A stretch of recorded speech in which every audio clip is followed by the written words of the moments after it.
Assalamualaikum warahmatullahi wabarakatuh. Perkenalkan, nama saya Wenda Nursela dengan NIM 22821300036 dari jurusan Akuntan Syariah kelas 3A. Di video ini saya akan membahas mengenai akad mudharabah. Saya juga akan memberikan ilustrasi dari contoh kasus akad mudharabah tersebut. Nah, untuk lebih jelasnya, mari kita simak video penjelasan berikut ini.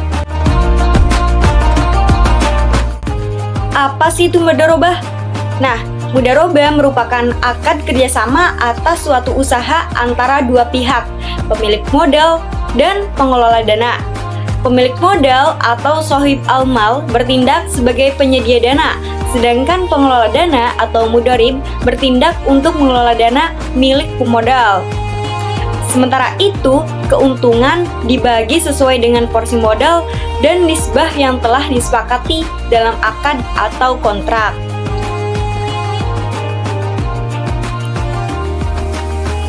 Akad mudharabah sudah lama dipraktekkan sejak zaman Rasulullah SAW, yaitu ketika beliau berperan sebagai pengelola dana milik Siti Khadijah. Rasulullah menjual barang dagangan Siti Khadijah untuk dijual ke negeri Syam. Siti Khadijah berperan sebagai pemilik modal, sedangkan Rasulullah berperan sebagai pengelola.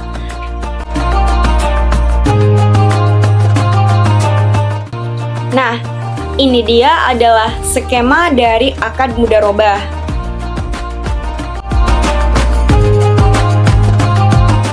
Nah, selanjutnya apa saja sih jenis-jenis dari mudharabah? Yang pertama, ada mudharabah muttalaqah atau biasa disebut dengan unrestricted mudharabah. Merupakan bentuk kerjasama yang memberikan kebebasan kepada mudharib untuk mengelola modal dalam bentuk usaha apapun yang bisa mendatangkan keuntungan selama tidak bertentangan dengan prinsip-prinsip syariah. Sehingga pihak mengelola dana memiliki kebebasan untuk menyalurkan atau menggunakan dana ke berbagai jenis apapun yang diperkirakan menguntungkan. Sementara yang kedua itu ada mudharabah muqayyadah atau biasa disebut dengan restricted mudharabah. Merupakan bentuk kerjasama di mana pemilik dana memberikan syarat-syarat tertentu yang harus dipatuhi oleh pihak pengelola dana. Misalnya, pemilik modal memberikan persyaratan penggunaan dana untuk bisnis tertentu, akad tertentu, dan ketentuan lainnya yang diberikan. Bagaimana sih prinsip mudharabah? Selain menerapkan prinsip bagi hasil pada pembiayaan mudharabah, tidak ada jaminan. Namun, agar mudharabah tidak melakukan penyimpangan, LKS dapat meminta jaminan dari mudharib atau pihak ketiga. Jaminan ini hanya dapat dicairkan apabila mudharib terbukti melakukan pelanggaran terhadap hal-hal yang telah disepakati bersama dalam akad. Sedangkan biaya operasional dibebankan kepada mudharib atau pengelola dana.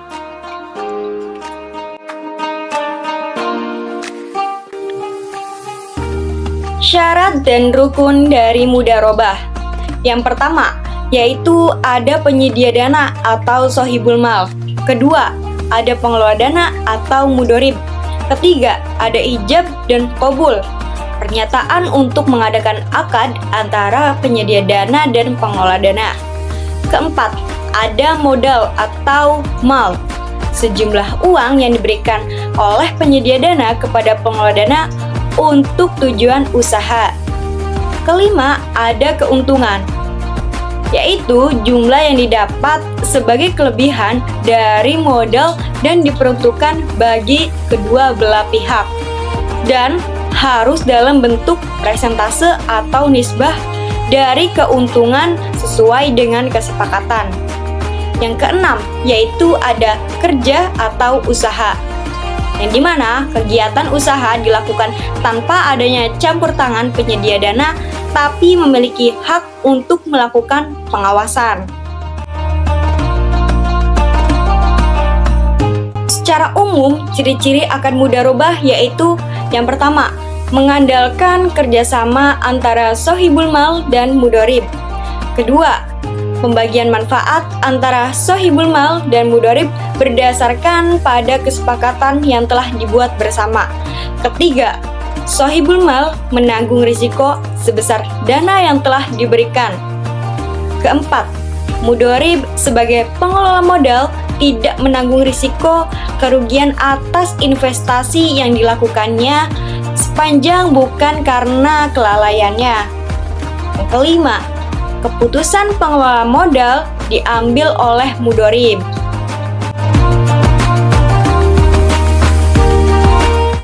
Selanjutnya, bagaimana sih tanggung jawab dalam akad mudharabah? Dalam akad mudharabah, kedua belah pihak memiliki tanggung jawabnya masing-masing. Sohibul mal sebagai pihak yang memiliki modal bertanggung jawab atas risiko yang akan terjadi. Sedangkan mudorib sebagai pihak yang mengelola modal bertanggung jawab atas pelaksanaan pengelolaan modal tersebut. Namun, mudorib tidak akan bertanggung jawab atas risiko yang terjadi akibat keadaan force majeure atau bencana alam.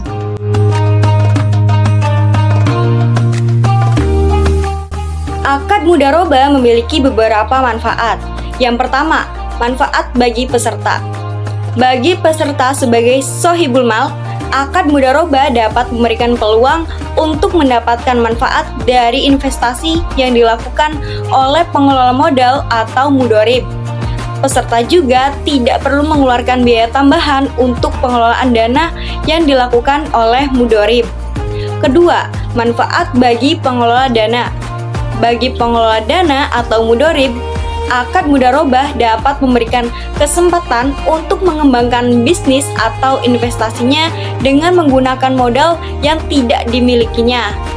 Selain itu, mudharib juga dapat memperoleh manfaat dari hasil usaha. Ketiga, ada manfaat bagi perekonomian. Dengan adanya akad mudharabah, masyarakat dapat memperoleh akses dalam mendapatkan dana yang dibutuhkan untuk mengembangkan bisnis atau usaha. Hal ini memicu pertumbuhan ekonomi yang lebih baik.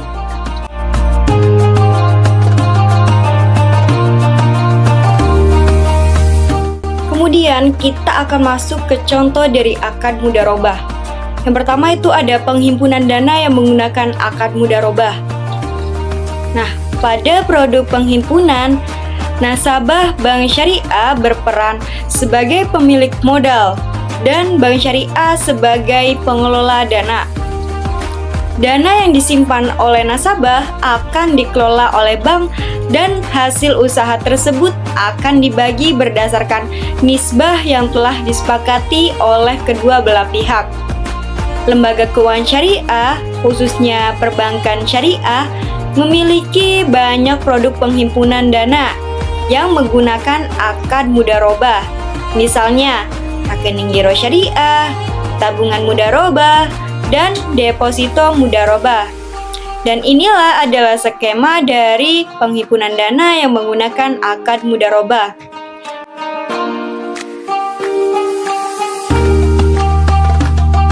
Selanjutnya ada pembiayaan akad mudharabah. Untuk mengembangkan dan meningkatkan dana lembaga keuangan syariah atau LKS, pihak LKS dapat menyalurkan dananya ke pihak lain dengan cara mudharabah. Pembiayaan mudharabah sendiri merupakan pembiayaan yang disalurkan oleh LKS kepada pihak lain untuk suatu usaha produktif seperti pembiayaan proyek syariah atau modal kerja syariah. Pada prakteknya, pihak LKS berperan sebagai pemilik dana yang menyetorkan dana 100% kepada nasabah yang membutuhkan dana dan bertindak sebagai pengelola dana. Jangka waktu usaha, tata cara pengembalian dana, dan pembagian keuntungan berdasarkan perjanjian dan kesepakatan kedua belah pihak. Sementara itu, LKS sebagai pemberi modal akan menanggung semua kerugian dari suatu usaha, kecuali jika disengaja oleh pengelola atau nasabah. Dan inilah adalah skema dari pembiayaan pembiayaan akad mudharabah.